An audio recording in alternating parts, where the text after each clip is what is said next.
Não tinha o meu nome no texto. Porque ele mandou pra mim achando que é uma pessoa que eu costumo abordar no blog, né? Foi uma emoção, né? Foi bem engraçado.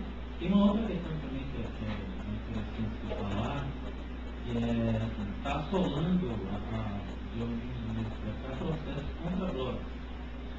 Não plágio, mas assim, de gente que se sente ofendida por um comentário.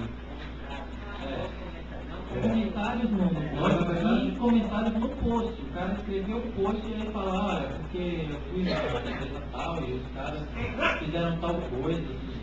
Eles estão hackeando o sistema de som. Obrigado.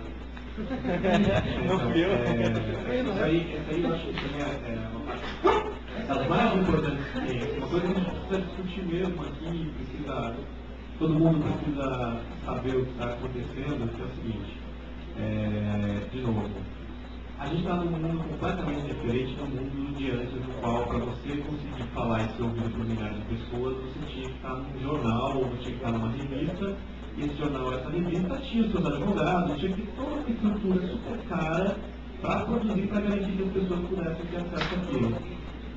E tinha um apoio jurídico também, mas mesmo assim, eles montaram, aí o nosso modelo sistema legal foi montado levando isso em conta.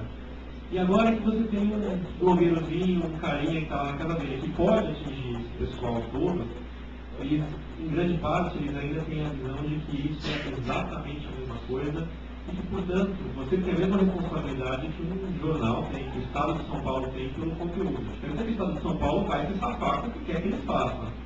Mas as pessoas aqui, o próprio processo judicial já pode ser muito mais caro do que as pessoas têm condições de pagar. A pessoa não tem como se defender, para falar a verdade. Esse é o problema. Mesmo que você ganhe no final, só o fato de você ter que contratar um advogado e se defender já pode ser uma punição suficiente. Quer ver um exemplo assim, claro, próximo meu, né? Um exemplo meu. Eu escrevi um post, eu citando a campanha Bloqueio Não, da Oi. E o título é A campanha Bloqueio Não da Oi é um engodo. E explicando por quê. A Oi não vai mais vender aparelho, só vai vender chip, e por isso que eles querem que todo mundo desbloqueie, porque todo mundo vai meter a porra do chip da Oi lá. E não eles não são bonzinhos, não amam os seus usuários, nada disso. E eu citei tudo direitinho que ele estava falando, coloquei link para o próprio site da campanha, que diz lá que eles não vão mais vender aparelho e tal. E veio um funcionário da Oi, que eu identifiquei pelo IP, e escreveu um post monstro, assim, assinando com um nome qualquer, com um e-mail do Invest, e falando que eu estava, eu perdi aqui, era um assinante meu, que eu perdi a credibilidade, porque não se fontes, falam coisas sem saber, e tal, e tal, e tal. Depois eu fiquei assim, eu respondi o cara, mas, inclusive publicamente, no post. Eu fiquei pensando, pô, se eu ir no processo da casa, eu vou ter que tirar o posto lá, ou vou ter que pagar uma multa por dizer a verdade, né? Não ofendi a empresa, não fiz nada. Então, na verdade, se sair no Jornal Nacional, eles processariam a Globo? Pois é, talvez eles até processassem a Globo com medo, né? Eles teriam medo da Globo. Eles não têm medo de você, não têm medo de mim, não têm medo de ninguém aqui, né? Não, isso é um problema. Muitas vezes, quem está envolvido, está mais exposto, vai receber com frequência muito grande notificações de atas judiciais, na qual eles vão fazer todo tipo de acusação possível. Não, você está sendo conivente com alguém. O cara colocou um comentário no qual ele faz uma crítica a outro. Não, olha, está violando a marca, porque ele citou a marca quando ele estava comentando. É o caso da mulher, da garota. Ela teve que mudar o realidade porque a aspirina apareceu com o porque tem um grupo intelectual que chama Aqua, eles fizeram um que chamado Barbie Girl, que não dá pra conhecer. Aí a Matel, a professora lá da Barbie, processou. Só que o grupo ganhou. Porque é outro lugar, aqui em Santos, e aqui se processam. Tem o blog Amarula com Sucrilho, teve que mudar o nome, né? Virou Licor de Marula com fotos de milho açucarado.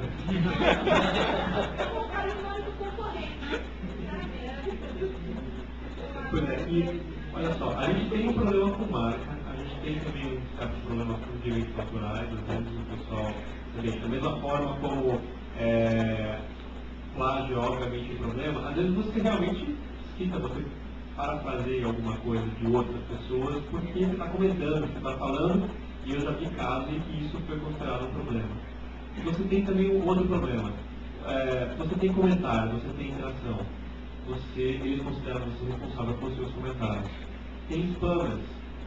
Dependendo do caso, você pode ser considerado responsável pelo spam que apareceu no seu site. Quer dizer, eu digo isso por quê? Porque a gente, lá na cidade, a gente tem um fórum que é bastante grande e aconteceu uma vez, a gente fez spams que eram de venda de medicamentos e a gente tomou uma multa da Anvisa, uma autuação com multa da Anvisa de R$20 mil pelo fato da gente ter aquela propaganda ilegal de medicamentos.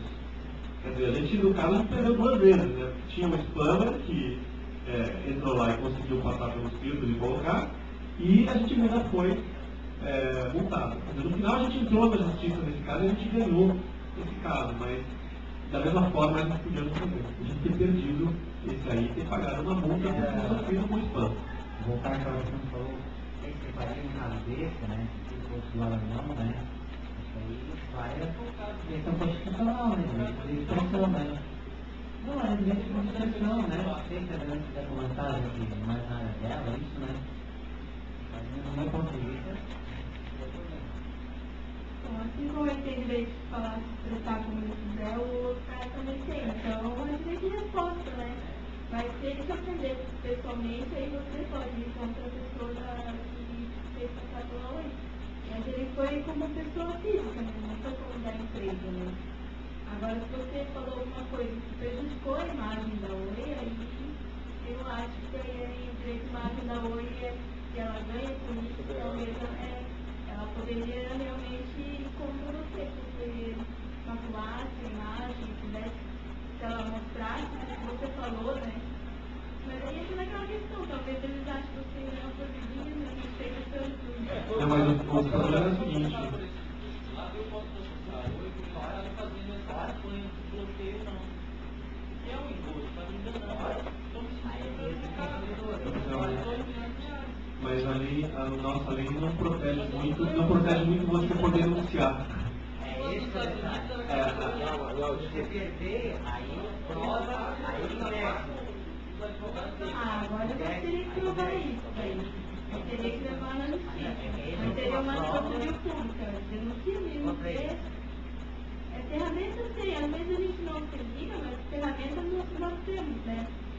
Aqui no Brasil ainda é muito, as pessoas, por elas mesmas, elas não têm muita voz na justiça, né? Então, quando há uma causa coletiva, eles esperam muito do Ministério Público, sabe? O Ministério Público vai lá resolver, e que eles têm que estar atentos à discussão do meio ambiente, e nós, como é que nós vamos dizer, pô, a prefeitura vai destruir a praça, passar mais estacionamento de carros assim, mas assim que é nosso direito ao ambiente, por exemplo, né? E daí, o que o cidadão comum pode fazer? Daí, por isso que eles têm as associações, né? Mas você acha que isso adianta? Muita gente acha que não, prefere ficar em casa reclamando da vida, por exemplo, né? Pega aquele caso da Daniela Scarelli, por exemplo. Foi um caso que era um caso pessoal lá que aconteceu com ela, e fizeram um processo deles contra o YouTube. Só que quem foi afetado por aquilo foi todo mundo aqui. Todo mundo foi afetado. Mas mesmo assim, poxa vida, tinha em uma cidade um bar, e ali naquele bar as pessoas, alguém foi xingado e queria que punissem o dono do bar. Então, como não conseguia punir o bar, eles resolveram fechar a cidade. Mas isso aconteceu, porque então milhões de vídeos, e teve um vídeo repetido várias vezes, mas um vídeo que fez com que a justiça fizesse isso. E é uma coisa que, quer dizer, vai levar um tempo, eu acho que eles vão começar a entender a importância que tem essas mídias, mas apelar, e na verdade também, se a gente não tiver retrocessos, esse pessoal que tem poder e que vai perder poder, eu acho que com o tempo pode ser que a gente tenha uma melhora nesse tipo de coisa. Só que a gente não pode ficar parado, essa é a verdade. Não pode ficar calado e a gente tem que perceber. Esse é um tema muito. Um pouquinho, esse é um tema muito interessante que eu gostaria de colocar, só que Me atrapalhou. Faz muito fácil. Não, é que aqui todos são formadores assim que eu, né? São pessoas que gostam de expressar, pô, eu penso isso. Mas Manuel, aqui, falando sobre a nossa, de repente ela fala mal